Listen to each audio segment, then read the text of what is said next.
अस्सलाम वालेकुम व्यूवर्स, मैं मोहम्मद अफान शेख। जैसा कि आप देख सकते हैं इस वक्त मैं यहाँ पर हूँ अपना R1051 पर। और 1051 जो है ये इस वक्त व्यूवर्स मेरा जो है 10वां प्रोजेक्ट है। और अल्हम्दुलिल्लाह सुम्मा अल्हम्दुलिल्लाह इस पे अब भराई का काम शुरू होने जा रहा है। जैसा कि आप ये देख सकते हैं इस वक्त माशाल्लाह से फाउंडेशन देखें आप, ज़मीन से 3 फीट हमने उठाया है। हमने बेसिकली इनकी लेवल को लेते हुए, पड़ोसियों के लेवल को लेते हुए 6 फीट 6 इंची हमने डाउन किया है इनके लेवल से अपने इस वाले एरिया को। और आगे पूरा इन्हीं के लेवल के ऊपर हमारा फाउंडेशन चल रहा है। अगर मैं आप लोगों को दिखाऊं तो आज हमारा ये काम कंप्लीट होने जा रहा है। ये आप देख सकते हैं माशाल्लाह से इस वक्त ये 15 कॉलम के ऊपर ये हमारा फाउंडेशन है। और मेन फाउंडेशन यही कहलाता है, सारा पैसा इसी में जाता है, मेन पैसा इसी में जाता है, क्योंकि अगर इसके अंदर कोई गलती होती है तो ऊपर तक वो गलती चलती रहती है और फिर वो काम खराब रहता है। तो ये आप देख सकते हैं जैसा कि 3-3 फीट के यहाँ पर ओवरलैप निकले हैं, पीछे 2-2 फीट के ओवरलैप निकल कर आएंगे।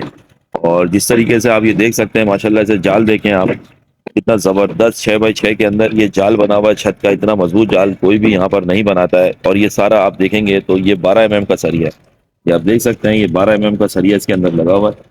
और 2x2 का इसका ढक्कन है, यानी इसका टॉप है। और जैसा कि आप देख सकते हैं कि यहाँ पर हमने पूरा कवर कर दिया। C2 भी नीचे मैंने आप लोगों को दिखाया था, सारा मैंने जाल बनाया हुआ है। 5-5 फीट का इसके अंदर C2 निकल कर आ रहा है। और इसके अंदर जो है मैंने व्यूवर्स बाकायदा 10x10 के जाल लगाए हैं, वो भी 3/8 के सरिये के साथ, ताकि जो भी हमारी जब कॉम्पैक्टिंग हो, जब हम इसमें मिट्टी डालें, बैक फिलिंग करें, तो ये बिल्कुल जो है वो आगे पीछे C2 ना निकले और ना क्रैक हो। और ये सब हमने प्लानिंग करी ताकि एक चाल बन जाए। ये आप देख सकते हैं आगे मशीन लगी हुई है, काम चल रहा है हमारा। हमारा मिस्त्री भी साथ खड़ा हुआ है और हमारा जो है वो लेबर भी साथ खड़ी हुई है। 2 बंदे अल्हम्दुलिल्लाह हमारे ऐसे हैं जो बिल्कुल सिर्फ और सिर्फ उनको मैंने डिप्यूट इसीलिए किया है व्यूवर्स के, वो एक बंदा जो है मेरा वो करंडी से लेवल करेगा सारा, और पूरे C2 को इस तरह लेवल करेगा जिस तरीके से हमें DPC भी बाद में, अगर हम ऊपर जाते हैं इसकी चुनाइयाँ करने जाएंगे तो हमें DPC की भी ज़रूरत नहीं पड़ेगी। तो इस बकायदा डोरी के साथ इसका जो है वो लेवल हो रहा है। और एक कारीगर मेरा अंदर लगा हुआ है, अगर आपको नज़र आ रहा हो कैमरे की आंख से, तो वो कारीगर जो है उसका काम है कि जहाँ जहाँ से भी खांचे से जो है वो सीमेंट बाहर आ रही है या बाहर आती है उसको देखे। और साइडों के अंदर उसका काम था कि मिट्टी को भरना, और अंदर की तरफ भी C2 की मिट्टी को भरना, ताकि साइडों से मिट्टी से सीमेंट हमारा ज़ाया ना हो, बाहर ना हो। तो अभी हम आगे चलते हैं और आगे चलकर आपको दिखाते हैं कि मशीन चल रही है हमारी। और 3:1 के रेशू के ऊपर काम चल रहा है हमारा। यानी 3:1 का रेशू जो होता है वो 2 ट्रॉली जो होती है हमारी रेत होती है, और एक हमारा इसके अंदर बारीक रेत भी है जो हम रेशू को मिला रहे हैं। क्योंकि बेसिकली मैं जो रेत मंगाता हूँ वो मैं धुली हुई रेत मंगाता हूँ, मैं यहाँ की रेत नहीं इस्तेमाल करता। ये गडाब की आती है या फिर बहरिया की आती है, या फिर ये मेरी रेत जमतिर की आती है, वहां से ये रेत आती है। और ये इतनी धुली भी होती है कि इसके अंदर अगर आप रेशू के लिए बारीक रेत पलस्तर की नहीं मिलाएं तो आपका रेशू नहीं बन सकता। और वो बिल्कुल खुला खुला पत्थर, एक एक पत्थर रेत की तरह वो अलग नजर आता है। तो ये इस वजह से बता रहा हूँ आपको व्यूवर्स के, ठेकेदार इस रेत को बहुत कम इस्तेमाल करते हैं, क्योंकि इस रेत के अंदर इजाफी तौर पर जो है वो पलस्तर की रेत मिलानी पड़ती है। लोग रेशू वाली रेत ऑलरेडी पहले से मंगा कर रखते हैं, और उसका रीज़न ये होता है कि एक तो पैसों में सस्ती होती है, दूसरा ये कि वारे में भी आ जाती है, ताकि जो है वो हमारा एक ही डंपर में काम सीधा हो जाए। दरअसल बात ये होती है कि आपका जो C2 होता है वो क्रैक क्यों होता है। मेन रीज़न जो होता है वो यही होता है कि उसका रेशू ज़्यादा होने की वजह से मिट्टी के, जिस वजह से उसके अंदर बाद में जब इसमें लोड होता है, बैक फिलिंग होती है फाउंडेशन के अंदर, तो उसके अंदर जो है वो फिर क्रैक आना शुरू हो जाते हैं जैसे ही पानी पड़ता है इसके अंदर, और जैसी बाहर से बारिश का प्रेशर होता है तो क्रैक आता है। तो इंशाल्लाह ताला इस रेत की खसूसियत ये होती है कि अगर आप इसको अपनी छत पे भी इस्तेमाल करेंगे तो कभी भी छत के अंदर फटास नहीं आएगी। तो वो फटास जो होती है वो बेसिकली सीमेंट की ज्यादती या कमी की वजह से नहीं होती है, वो फटास आपकी रेत की वजह से ही होती है। क्योंकि रेत उसके अंदर ज़्यादा रेशू वाली होती है, तो जब पानी उस पर जाता है तो सीमेंट अपनी गैस निकालती है और अपना केमिकल वो एग्जॉस्ट करती है। तो उस सूरत के अंदर जो है वो उसमें फटास की दरारें पड़ जाती हैं, उससे छत जो है वो, अगर आप देखेंगे बारिशों में लीक भी करती है। उन्हीं दरारों से जो है आपका पानी रस रहा होता है छत में नीचे की तरफ। तो अल्हम्दुलिल्लाह मैंने अब तक जो भी छतें डाली उनमें मैंने यही रेत इस्तेमाल करी। मैंने जो भी फाउंडेशन बनाया अब तक, मैंने सबके अंदर कॉलमों के अंदर हर जगह पे मेरी ये धुली हुई रेत ही इस्तेमाल हो रही होती है। और मेरी अल्हम्दुलिल्लाह किसी भी फाउंडेशन में कोई भी फटास नहीं है। इवन कि मेरे अपने घर में फटास आ गई फाउंडेशन के अंदर, लेकिन मैंने जो काम अब तक किए हैं उनमें से किसी एक के अंदर भी फटास नहीं है। कोई एक दराड़ भी नहीं दिखा सकता। अल्हम्दुलिल्लाह, बड़े बोल की तौबा कि इसमें फटास आ गई और यहाँ पर अफान भाई ने जो है मटेरियल में रेशू वाली मिट्टी इस्तेमाल की है।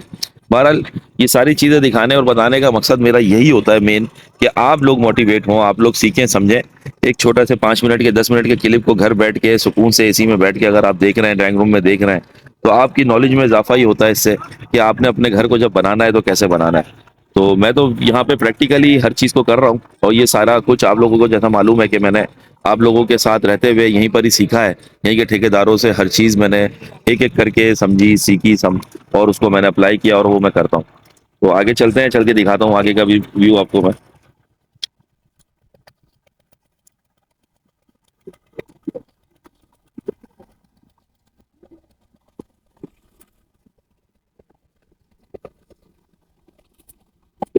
ये आप देख सकते हैं कितना कितना सीटू यहाँ पर आया हुआ है इस वक्त।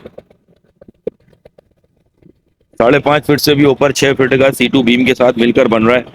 ये देखें आप। तो हमने ये बराबर वाले फाउंडेशन के साथ ही इसके लेवल को रखा हुआ है। अल्हम्दुलिल्लाह, ये हमारा काम इस वक्त जो है वो चल रहा है। ये देखें आप।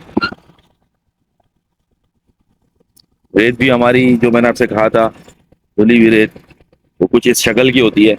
और जो मैंने आपसे कहा करश के साथ में प्लस्तर की रेत भी मिलाता हूँ, वो भी मैं आपको दिखाता हूँ।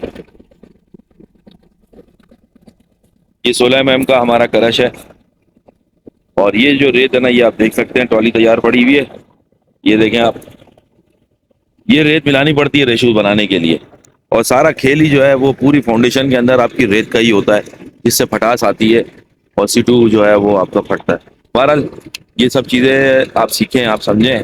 ये खड्डा था, देखें अब सूख गया। यहाँ पर हमने पानी स्टॉक करके जो है पहले अपनी जो है वो फॉर्मेशन की डिगिंग एक्सकवेशन की थी और काम स्टार्ट किया था। अब तो हमारे पास प्रॉपर एक टैंक है, वहीं से ये पाइप आ रहा है और मशीन को लगाओ। व्यूअर्स, आप लोगों की दुआओं का मुंतजिर रहता हूँ। ये 10वां प्रोजेक्ट मेरा यहाँ पर जो है वो अल्हम्दुलिल्लाह अपनी जो है समझ लें 80% तकमील तक पहुँच चुका है। इसके बाद इसका जो फेज रह जाता है, प्रोसेस रह जाता है, वो ये रह जाता है इसकी बैक फिलिंग। और इसकी बैक फिलिंग के साथ जो है व्यूअर्स, इसका रोड़ी बिछाकर कच्चा करना और इसमें स्वीरिश की मेन लाइन डालना। ये 2-3 चीज़ों का स्टेप और रह जाएगा, फिर ये 100% जो है फाउंडेशन तैयार हो जाएगा कच्चे के साथ। तो इंशाल्लाह ताला जब हम इसके ऊपर का काम करेंगे, जब आपको ऊपर लेके जाएंगे। फिलहाल मेरा ये 10वां प्रोजेक्ट जो है वो यहीं तक फाउंडेशन की हद तक ही मतलब इख्तिताम पजीर है। जो इंशाल्लाह मेरा आगे 998 वाला जो प्रोजेक्ट बन रहा है इस वक्त, जो मेरा 4th प्रोजेक्ट था, उसकी चुनाइयों का काम जारी है। इंशाल्लाह जैसे ही उसकी चुनाइयाँ ऊपर की तरफ जाती हैं, उसके कॉलम लगते हैं, उसका सरिया आएगा, सीमेंट आएगा, तो फिर मैं आपको उसका भी बारे में इन्फॉर्म करूंगा और अपडेट दूंगा। इजाज़त चाहता हूँ, मेरे चैनल को लाइक करें, शेयर करें, सब्सक्राइब करें। मैं मोहम्मद अफान शेख आप लोगों के लिए इसी तरीके से इंफॉर्मेटिव और मोटिवेटेड वीडियोस बना बना के आप लोगों को दिखाता रहूँगा। अस्सलामु अलैकुम वरहमतुल्लाहि वबरकातुहू।